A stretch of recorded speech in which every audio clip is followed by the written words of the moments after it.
Setiap orang punya kode yang membentuk dirinya. Kadang kita menyebutnya nasib, kadang cuma kebetulan. Tapi kalau kamu mau lihat lebih dalam, mungkin semua itu cuma angka yang akhirnya menunjukkan siapa kamu sebenarnya. Selamat datang di Kodam, kode dalam angka manusia. Selamat mendengarkan.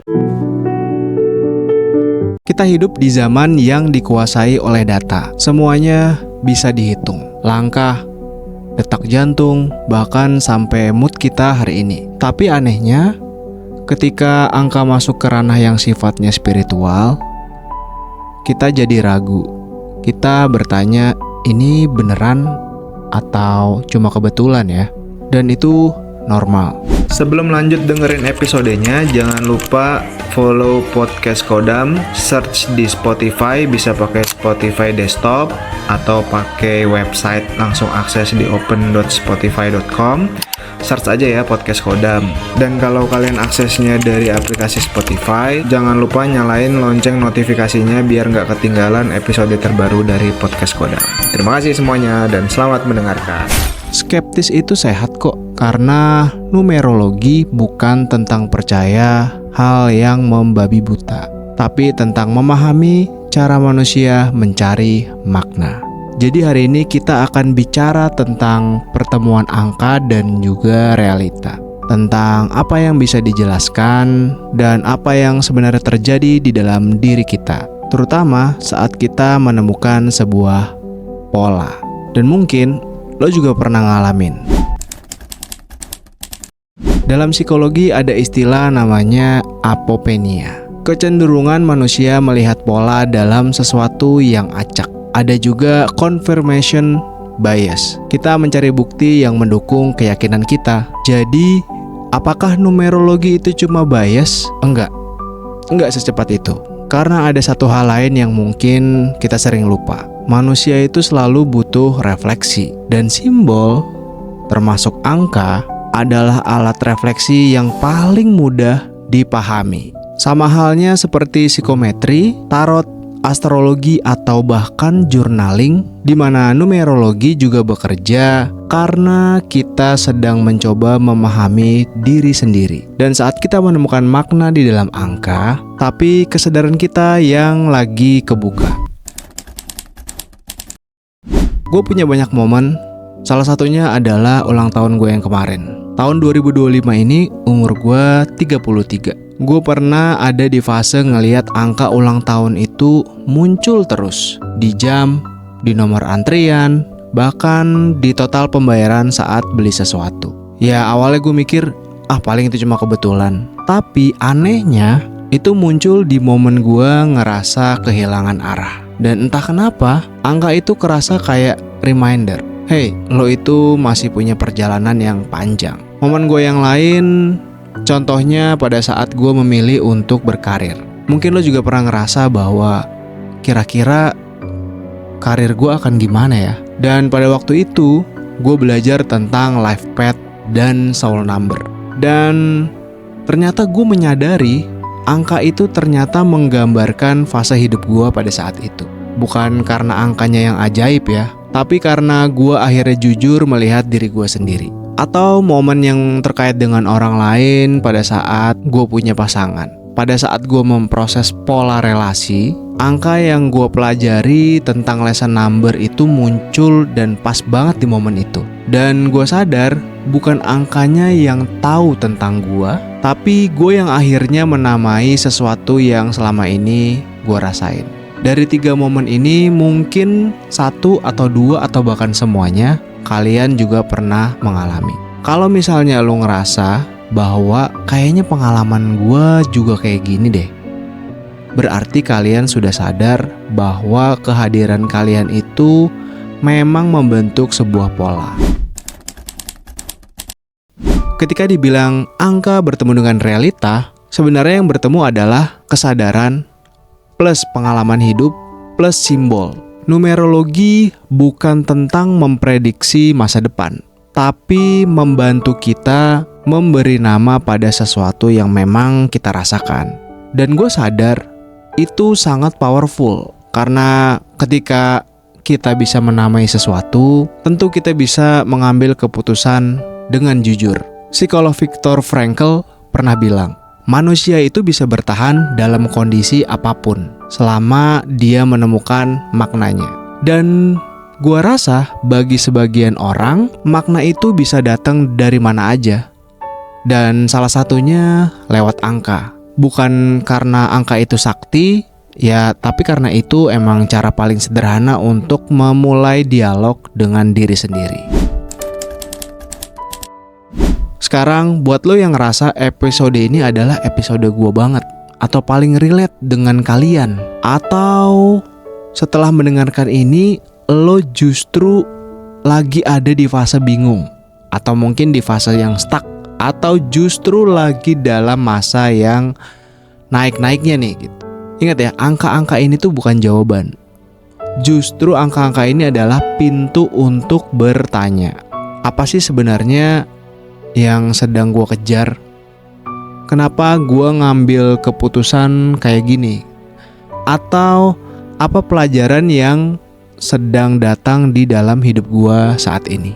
Numerologi membantu lo untuk berhenti sejenak. Dan kadang itu adalah satu-satunya hal yang lo butuhin. Menurut buku yang gue baca dari Numerologi Black Book karyanya Leonardo Wisan, kalau numerologi itu memang adalah salah satu cabang ilmu metafisika yang mempelajari energi dan makna simbolis di balik angka-angka. Nah, ini mungkin agak sedikit bergeser ke pembahasan fundamentalnya ya, setelah beberapa episode lalu mungkin udah gue bahas juga.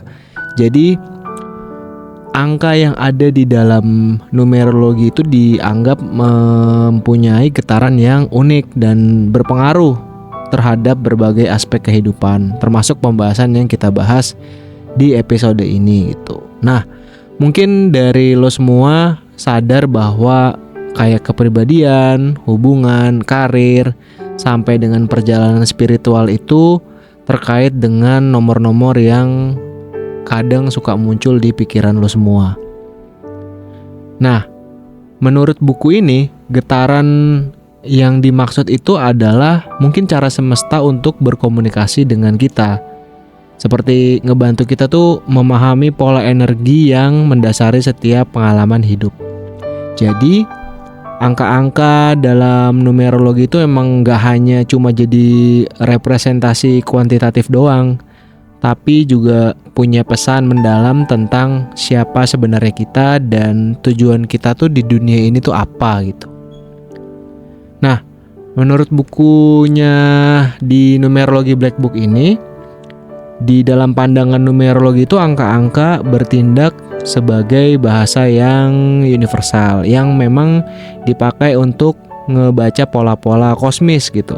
Contohnya ya, misalnya angka di dalam tanggal lahir tuh dianggap mencerminkan jalur kehidupan. Ya, tentu jalurnya itu yang pasti kita tempuh ya sebagai masing-masing individu. Dan dari potensi yang kita miliki serta tantangan yang harus diatasi, angka-angka tersebut yang terkandung ya di dalam hidup kalian itu menunjukkan ekspresi dari kehidupan, sifat bawaan sama juga energi yang unik. Kan masing-masing orang tuh beda-beda ya. Dan yang paling penting itu semua tuh membentuk peta energi pribadi yang bisa membantu lo memahami peran lo dalam tatanan semesta gitu. Nah, semesta itu kan macem-macem ya. Nah, kalian tuh termasuk dalam rangkaian atau elemen semesta itu sendiri gitu.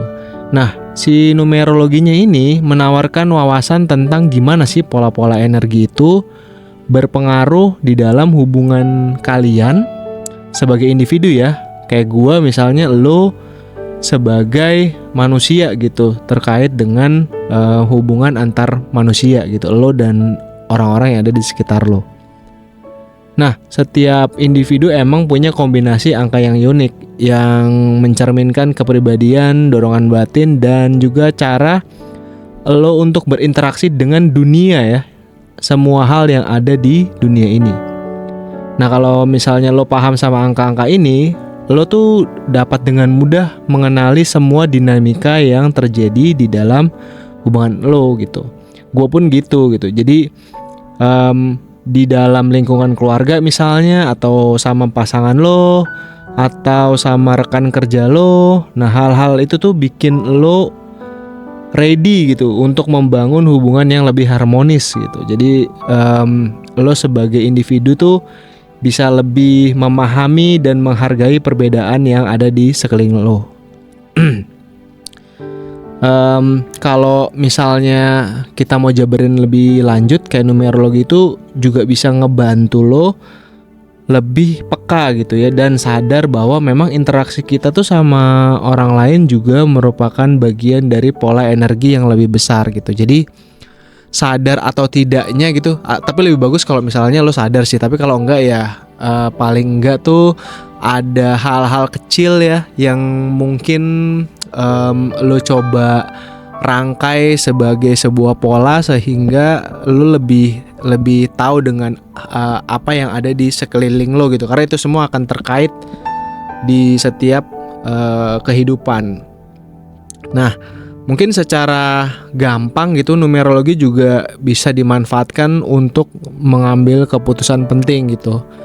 Misalnya lo ada di posisi yang sedang harus mengambil keputusan gitu. Nah, ini tuh bisa ngebantu lo untuk mempermudah memilih pilihan tersebut, walaupun memang kadang-kadang pilihannya sangat-sangat berat ya, di antara 2 atau mungkin 3 pilihan gitu. Nah, dengan lo kenal sama pola energi yang ada, lo tuh bisa menyelaraskan lah, bahasa gampangnya ya, menyelaraskan tindakan lo dengan tujuan lo yang lebih besar. Jadi lo memilih dengan tujuan yang lebih besar gitu. Contoh paling gampang misalnya angka di dalam numerologi itu bisa ngebantu lo menentukan momen terbaik dan memulai sesuatu yang baru, termasuk juga untuk menghadapi tantangan atau mungkin merefleksikan pencapaian yang udah lo dapat, atau mungkin pencapaian yang akan lo dapat atau lo sedang mengusahakan hal tersebut supaya lo bisa dapat gitu. Nah, numerologi juga bisa ngasih arahan tuh tentang gimana lo bisa menciptakan keseimbangan antara energi pribadi lo, terus energi yang ada di lingkungan sekitar lo, sampai lo bisa menjalani hidup dengan lebih sadar dan bermakna. Ya, ini lagi-lagi ya, dasarnya adalah refleksi di dalam diri gitu. Jadi kalau lo sadar, lo bisa berefleksi ke dalam diri lo, dengan lebih mudahnya lo bisa menentukan pilihan apapun yang muncul di hadapan lo.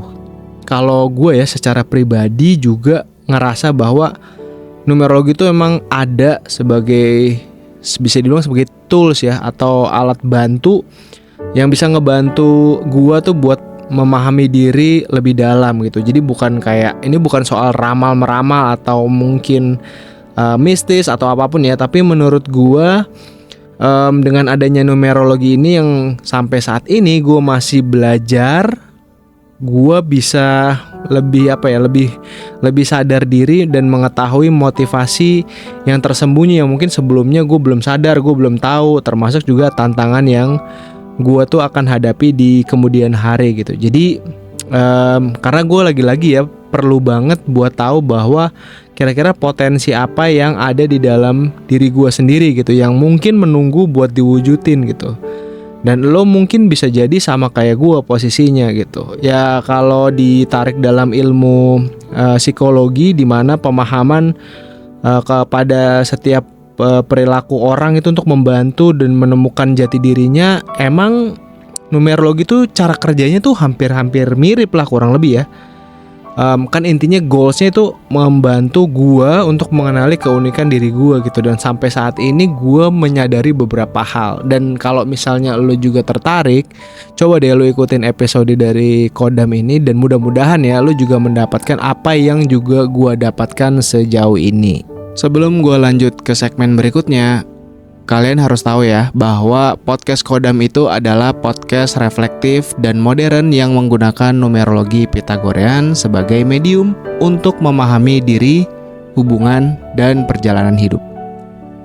Podcast ini bukan podcast mistis, bukan juga soal ramal-meramal, dan juga bukan konten spiritual yang berlebihan. Fokus utamanya adalah self-awareness, menggunakan angka sebagai bahasa simbolik yang mudah dicerna oleh manusia. Gue sendiri bikin podcast ini tentu untuk refleksi ke diri gue sendiri. Makanya gue bikin tone dan gaya penyampaiannya lebih ke tenang dan kontemplatif. Nah, kalau lo nanya ini sebenarnya cocok untuk siapa?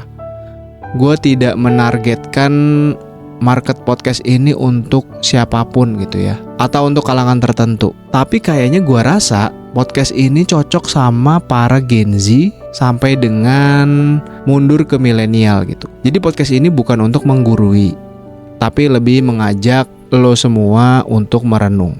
Maka dari itu, semua ceritanya gue ceritakan secara runut dari awal sampai akhir sesuai dengan episodenya, biar lebih gampang dimengerti dan relate dengan kehidupan lo semua. Pada akhirnya, angka dan realita bertemu bukan di luar sana, tapi di dalam diri kita sendiri.